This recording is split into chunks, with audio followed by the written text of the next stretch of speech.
Hi, Achim here from InnerSpace Explorers. Today it's Rebreathers for Dummies. I was actually thinking about calling it that, but I guarantee there's 100 people that find that offensive in some way. So the idea is to give an introduction to the concept of rebreathers. So if you're an avid rebreather diver and you have experience in rebreathers, this video is clearly not for you. Click down below on Dive Talk and watch some of their stories. That's way better for you to spend your time. This is really for people that have no idea about rebreathers, that are interested in the topic, that get a little bit confused by all the different terms that they hear, and they more or less want to get a basic idea of what a rebreather is and how this works and what different types of rebreathers there are. The reason I'm doing this video is because it was requested. There was actually quite a few people that are, can you explain what is a PCR, how does this work, what is this oxygen rebreather thing you frequently refer to, etc., etc., etc. And so the idea was to finally cover all of this in one big shot. Before I get into these rebreathers, if you like my content, please hit the subscribe button and the little notification bell so you get a notification when I upload new content, which normally is once a week. If you want to discuss things more in detail with me, please check out my Patreon site. It's a very nice community meanwhile, and we discuss things on a more private level. Alright, let's talk about rebreathers. So, I brought you a rebreather. So, this is the most simple form of a rebreather, and I'll show you how this works.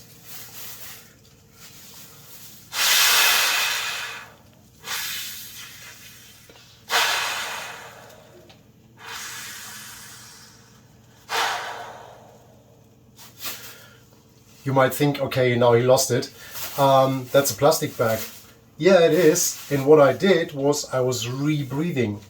I was breathing into that bag and I was retrieving my breath back from that bag.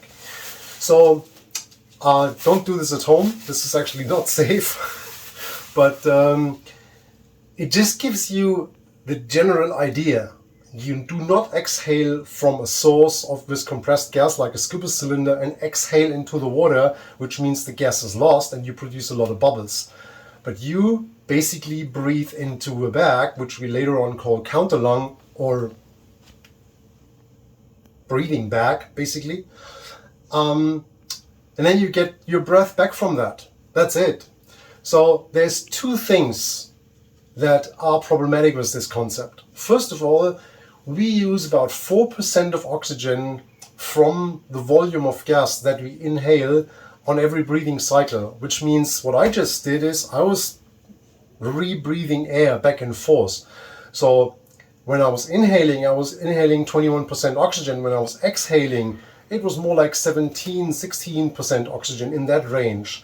So obviously I can do that a couple of times, but the oxygen level drops dramatically with every breathing cycle. At the same time, my body that is metabolizing this oxygen is producing CO2.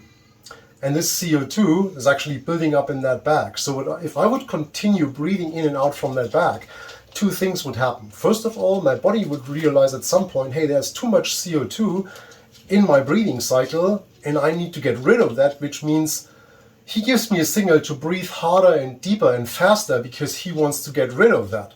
So this is actually what is triggering our breathing. It's not lack of oxygen as a lot of people think. It's the too much of CO2 that triggers our breathing.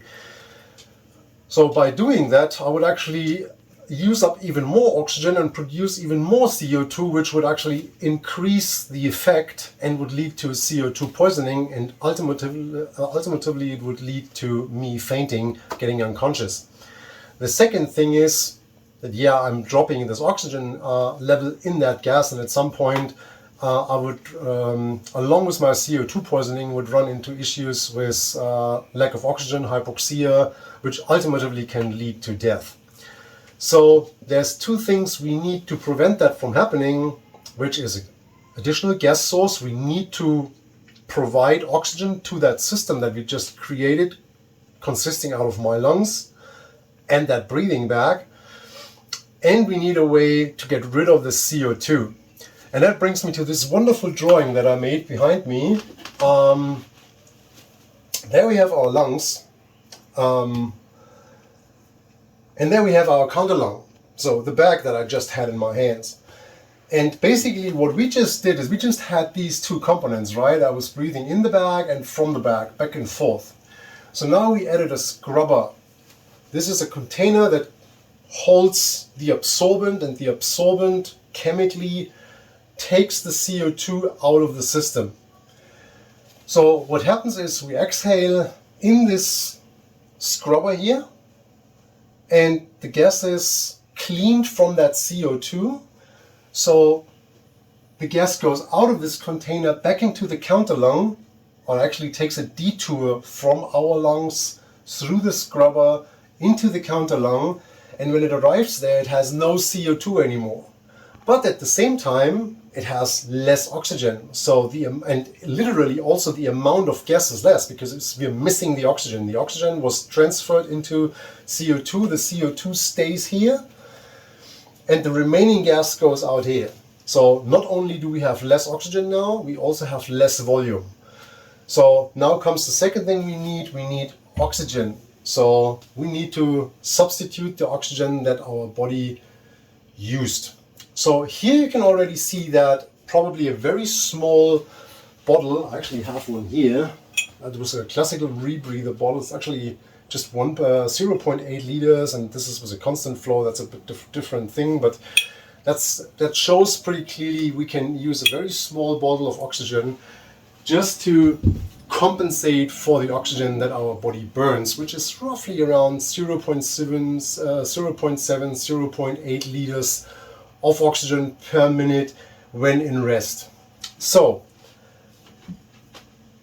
what I described so far, and forget about that second tank here, would be the concept of the oxygen rebreather, which also was the beginning of all this rebreather thing. So the first rebreathers that we know were oxygen rebreathers that actually for hardhead divers that were working in mines, and that was in the 1800s. I don't want to go into rebreather history here at some point.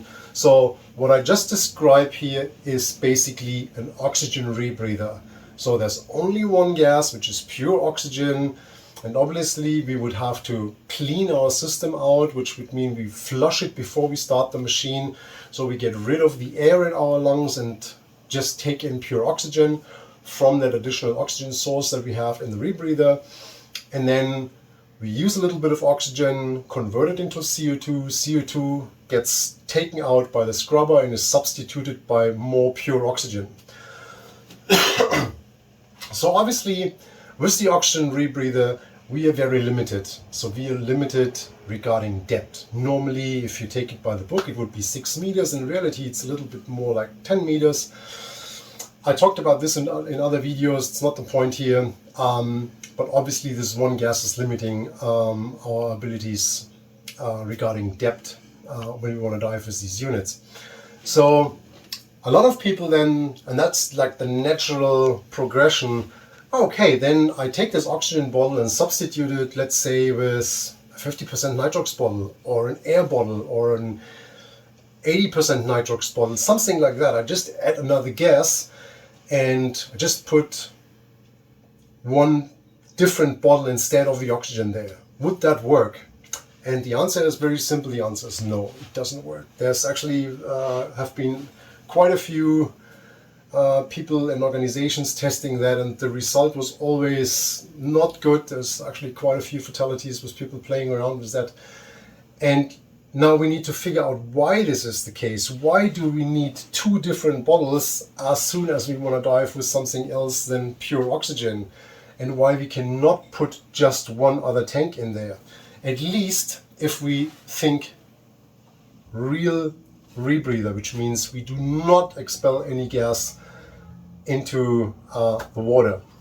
So what would happen if we look at this concept? And let me just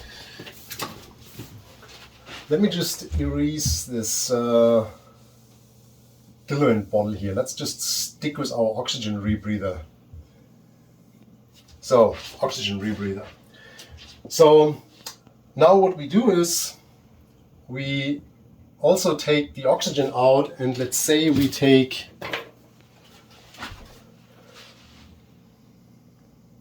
let's reinstall our bottle. Let's say we do air, just for the simplicity of it.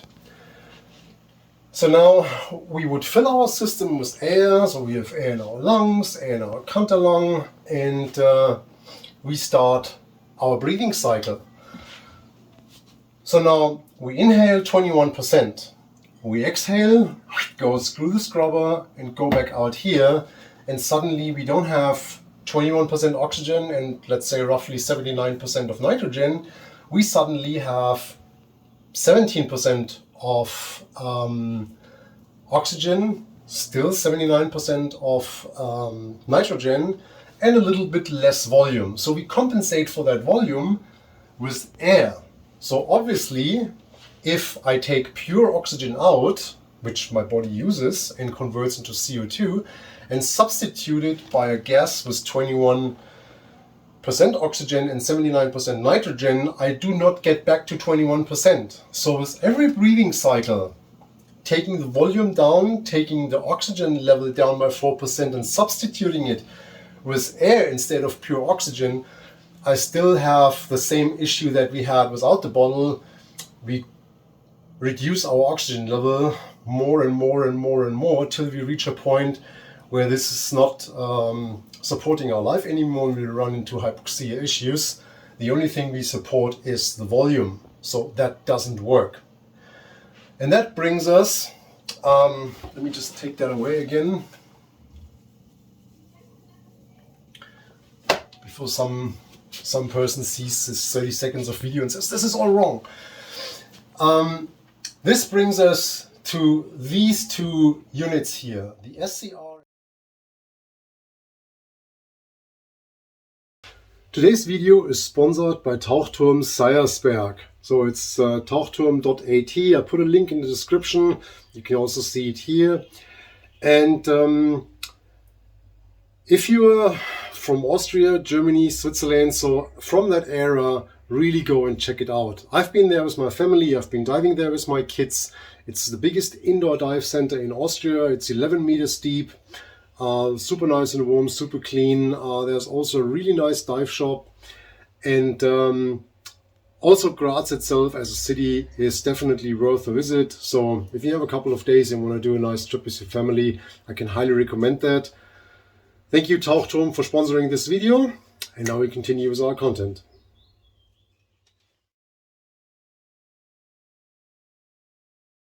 The SCR and the PSCR, that's the semi-closed rebreather and passive semi-closed rebreathers. Because if you remember, and that's actually a while ago, there was a hype in the market when companies like Dräger, for example, came up with this semi-closed rebreather system.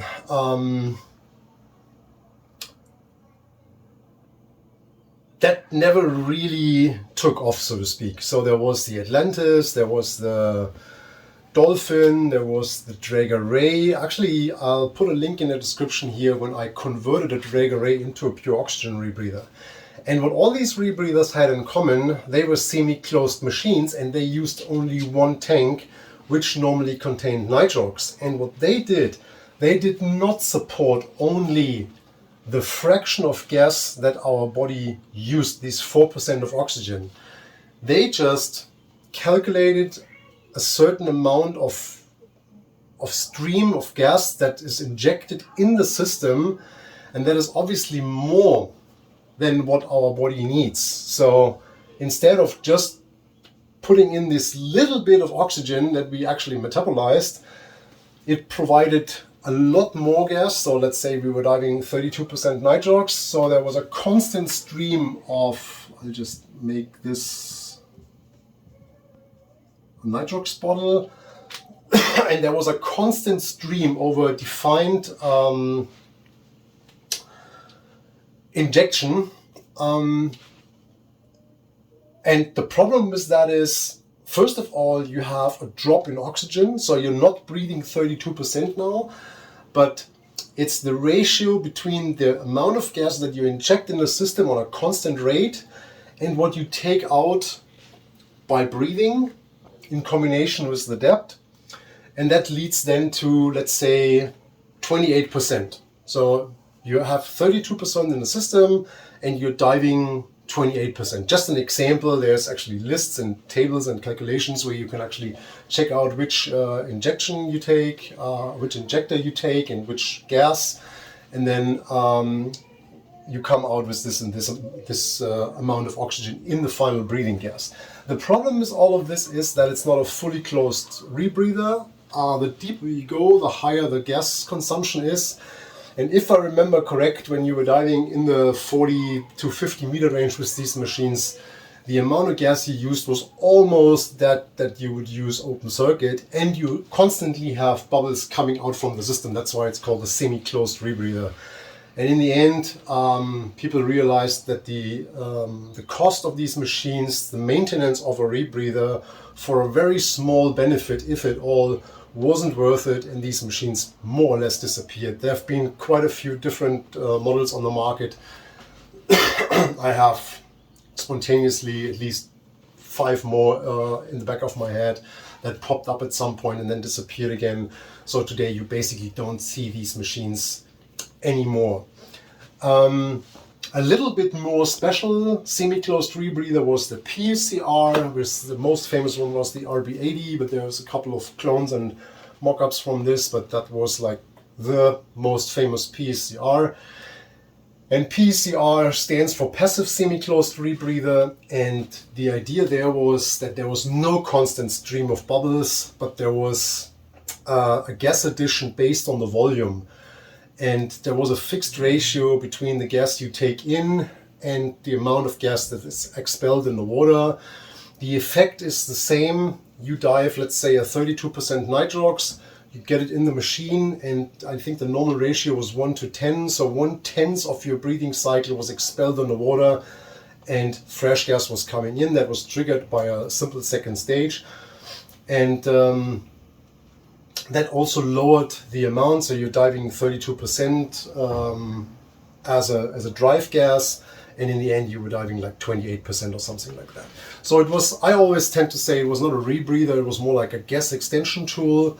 It was very safe, very simple, but still, yeah, you had these bubbles, but you could take a tank, and instead of emptying it out, let's say in an hour, it would take 8 times the amount of times, or like 8 hours, that you could breathe from that tank, which was great and allowed complete different way of diving, and especially in the long cave dives in Florida, that was super popular. But same concept, almost nobody's diving these as PSCRs anymore, and that's kind of history today as well. So that brings us to the MCCR and the ECCR. I have something special here, which is the CCCR. It's the chemical closed circuit rebreather. I'll talk about that very briefly, but that's more like an exotic thing. Actually, it was a Russian invention. And there's, I only know about one machine that's doing that, but we'll talk about that in a minute. So let's talk about the real CCRs. Like what is used today in most technical diving. If you think about my last video where I'll talk about helium prices, I mean, this is actually the future, because open circuit helium doesn't make any sense anymore. And so we have the MCCR and the ECCR. And one stands for manual closed circuit rebreather, and the other one is the electronic closed circuit rebreather. Both units have one thing in common: they are completely closed, which means they do not expel bubbles unless you expel bubbles through your nose or whatever. It's a completely closed system and it doesn't waste any gas. So remember, we just talked about the volume and the oxygen that we need to substitute. So in that case, the volume is compensated by a gas that should be breathable at your maximum depth, and we call that diluent. Dil, and we have our oxygen. All right. So what this machine's doing, it is generally measuring the gas that we are breathing. So we have somewhere in our counter lungs, we have oxygen cells. Normally it's 3 of them. And they measure the oxygen and put that on some sort of display. So, and here comes the big difference between these two machines. So on a manual closed rebreather, like for example the KISS Classic, which is my personal favorite, and that's what we actually use in ISE and what I use for all my private diving, you have these three sensors and they measure what you're breathing and they put it on display. So the reason we use three of these oxygen cells is because we want redundancy, and we can see, okay, there's one reading that's a little bit off, so we take the other two, and we do not want to rely on one of these cells. So on the manual rebreather, I take that information and I make a decision. I say, okay, I am low on oxygen. I want to dive on 1.3 PO2, for example, and I'm at 1.1, so obviously I need oxygen in the system, so I press a button and I feed oxygen into the system, which means my PO2 is rising and I'm back where I want to be. At the same time, when I'm descending, for example, and the water pressure compresses my counter lung and the total volume is shrinking, there is somewhere an automatic valve, which is basically a second stage. And that says, oop, there's not enough volume, and it is triggered and it puts diluent in the system, as diluent is the gas that I can breathe at maximum depth. That's breathable for me, it compensates for the volume, and it makes sure the entire rebreather system is not collapsing, basically. So the second thing we have is the ECCR, and what the ECCR is doing, it is thinking instead of me, basically. So the rebreather suddenly makes its own decisions. So it again takes this information here from the three cells and says like, oh, you told me before, because you programmed that in my computer, that you want to dive on 1.3. So now you're on 1.4, which means you have too much oxygen. So I inject a little bit of diluent to dilute the gas in the system and bring down the PO2. Or it says, oh, okay, you're at 1.2 and you should be on 1.3, so inject a little bit of oxygen and bring the oxygen level up. So it's the rebreather suddenly mixing the gas for the diver. That sounds great in the first place, and normally it works, but if it doesn't work, it's about the diver to figure that out, and he should figure it out before something goes really wrong. So, and I'll talk about this in a different video. I'll put a link in the description where I explain why we prefer the MCCR over the ECCR, because the diver can make a decision based on the information he has and then act, instead of the rebreather forcing the diver to react on a decision the rebreather made, which might be wrong. But that's a complete different story that I do not want to talk about in this video. So the last thing we have, this funny chemical thing, was called the IDA 71. I'll just write that down so you can actually check that out if you want to. That was a special machine, as I said, made in Russia, and that had two of these canisters, and one was filled with a chemical substance that if it was in connection with moisture and heat, was actually producing oxygen. And so there was one canister that was just absorbing CO2, and the other one actually was creating O2, which basically then started its own its own gas production, so to speak. So from what we know, that wasn't the really best concept ever. Also it worked, and the really funny part is this chemical substance, which was called O3, was based on the carrying substance of that was asbestos, which in your breathing loop is probably not what you want to have. So these things are actually very collectible, and I had one years ago flying around. There were a lot of people that converted them into all kind of oxygen and nitrogen and whatever rebreathers, and it was pretty interesting, but it's nothing that you would really consider